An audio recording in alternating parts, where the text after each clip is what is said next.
Dicen que el turno nocturno cambia a las personas, no porque el trabajo sea difícil, sino porque en las horas más oscuras de la madrugada, cuando el mundo duerme y el silencio se vuelve demasiado pesado, hay cosas que aprovechan esa soledad para hacerse presentes. Cosas que saben exactamente cuándo estás solo y cuando nadie va a creer lo que viste. Esta noche les voy a contar la historia de Marcos, un enfermero de 32 años que trabajaba el turno nocturno en un hospital público en Guadalajara. Marcos llevaba 4 años en ese trabajo y siempre había sido una persona escéptica, de las que necesitan ver para creer. Pero una serie de noches en el piso de geriatría lo convirtieron en un hombre completamente diferente. Todo comenzó un martes a las 2 de la madrugada. Marcos estaba haciendo su ronda habitual por el pasillo del piso 4, revisando a los pacientes de mayor edad que dormían en sus camas. Era una noche tranquila, sin emergencias, sin alarmas, solo el zumbido de las luces fluorescentes y el sonido lejano de algún monitor cardíaco. Fue al pasar frente al cuarto 412 cuando escuchó algo que lo detuvo en seco. Era una voz de anciana, muy suave, casi un susurro que decía: «Ya casi es tu turno, mijo». Marcos se asomó al cuarto. La paciente del 412 era una señora de 87 años que llevaba 3 semanas en coma, completamente inconsciente, según todos los registros médicos. Pero sus ojos estaban abiertos, mirando directamente hacia la puerta donde Marcos estaba parado. Marcos entró al cuarto, revisó los signos vitales de la señora, y todo marcaba lo mismo de siempre: coma profundo, sin actividad cerebral significativa. Cuando salió del cuarto y miró hacia atrás, los ojos de la anciana estaban cerrados nuevamente.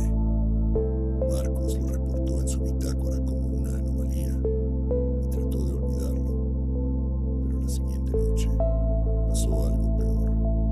Eran las 3:15 de la madrugada cuando la enfermera que trabajaba con Marcos esa noche lo llamó por radio con la voz completamente quebrada. «Marcos, necesito que vengas al cuarto 408, ahora». Cuando Marcos llegó, encontró a su compañera parada en la puerta del cuarto, blanca como papel, sin poder entrar. Adentro, el paciente del 408, un señor de 79 años que había ingresado por una fractura de cadera, estaba sentado en su cama mirando hacia el rincón oscuro del cuarto. «¿Qué está viendo?», le preguntó Marcos a su compañera. «Lleva 20 minutos así», respondió ella, hablando con alguien que no está ahí. Marcos entró al cuarto y se acercó al paciente. El señor murmuraba cosas en voz muy baja, como si estuviera teniendo una conversación.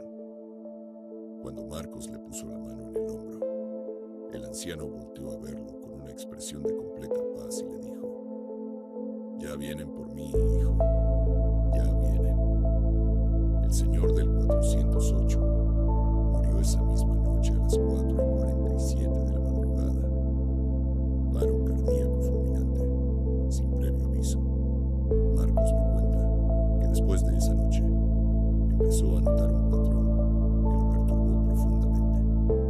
Cada vez que un paciente moría en ese piso, había señales la noche anterior. Pacientes en coma que abrían los ojos, enfermos que hablaban con personas invisibles, monitores que se apagaban solos por exactamente 30 segundos y volvían a encenderse. Pero la noche que realmente lo cambió todo fue un viernes de octubre. Marcos estaba solo en el pasillo del piso 4. Su compañera había bajado a buscar medicamentos cuando vio a una figura al final del corredor. Era una mujer vestida de blanco, con el cabello largo y negro, parada completamente inmóvil frente a la puerta del cuarto 415. Marcos pensó que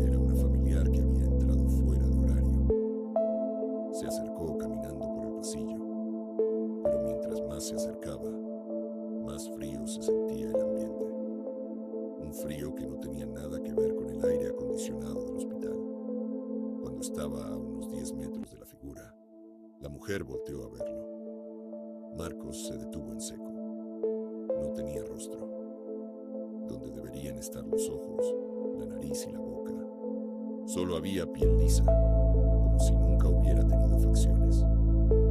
Marcos no pudo moverse, no pudo gritar. Solo pudo ver cómo la figura sin rostro se disolvía lentamente en la puerta del cuarto 415, como si la atravesara.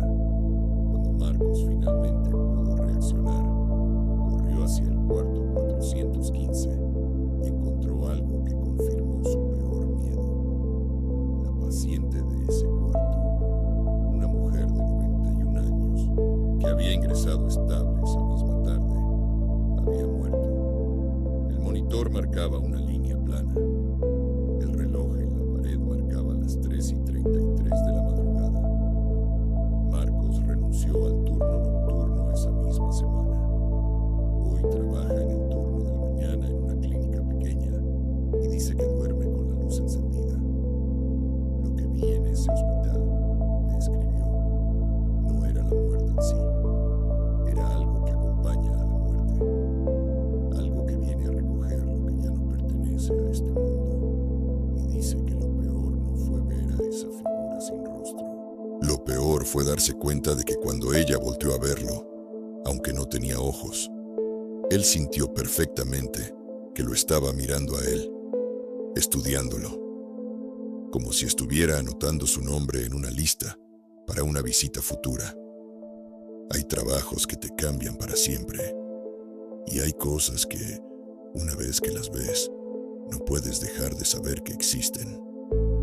Marcos aprendió eso de la manera más difícil, en el silencio de un pasillo de hospital a las 3 de la madrugada, cuando el mundo dormía y algo que no debería existir caminaba entre los enfermos. Si trabajas el turno nocturno y has visto algo que no puedes explicar, envíame tu historia, porque como dice Marcos, hay cosas que solo se muestran cuando el sol no está mirando.